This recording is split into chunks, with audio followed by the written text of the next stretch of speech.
Bon, lui, il dit que l'important, c'est de paraître. Alors, à condition de savoir paraître. Moi, je vais raconter une petite histoire, encore une fois, à moi. J'étais dans la finance, à un moment donné, j'étais conseiller financier, j'étais conseiller immobilier et conseiller financier. Et j'avais affaire à des clients qui étaient des avocats, des médecins, des chefs d'entreprise qui avaient leur comptable.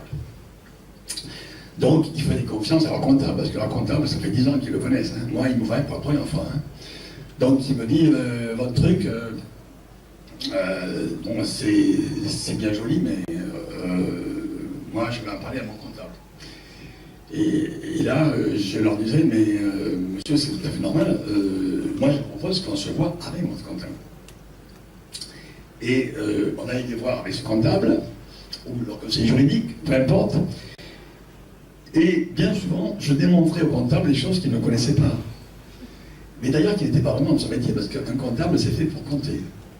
Mais, bon, j'ai rien contre les comptables, hein, mais bon, ils ont une certaine hégémonie.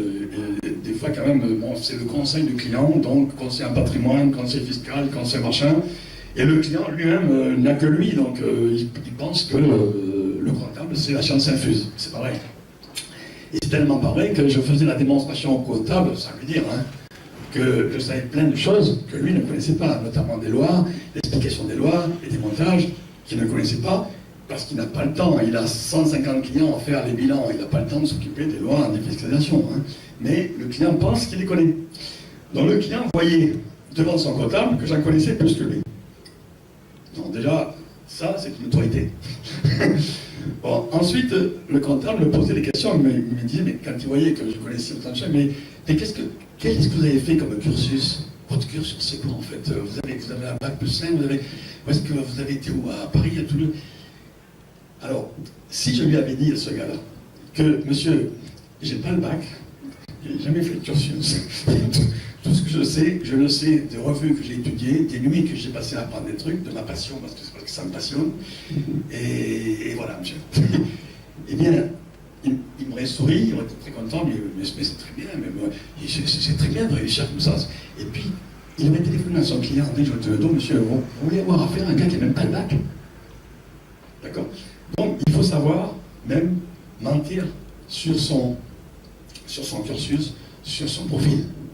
Mais attention, à condition de savoir paraître. C'est-à-dire que si vous n'avez pas la veste, il faut en avoir la chemise. Vous voyez ce que je veux dire. Il ne faut pas se rater. Bon, oui, alors, le prospect doit ressentir, je marquais pourquoi vous comprenez ces problèmes et avoir une complicité de par le même vécu.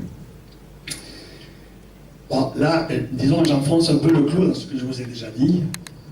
C'est-à-dire que vous devez coller au maximum à la problématique du client.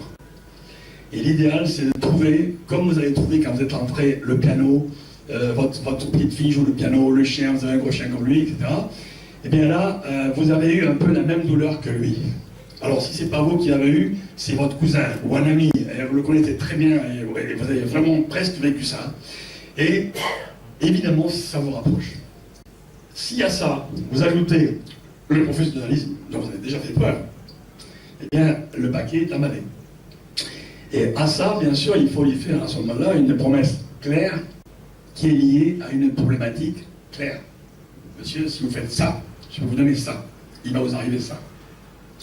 Là, il va vous croire, parce que la promesse est claire.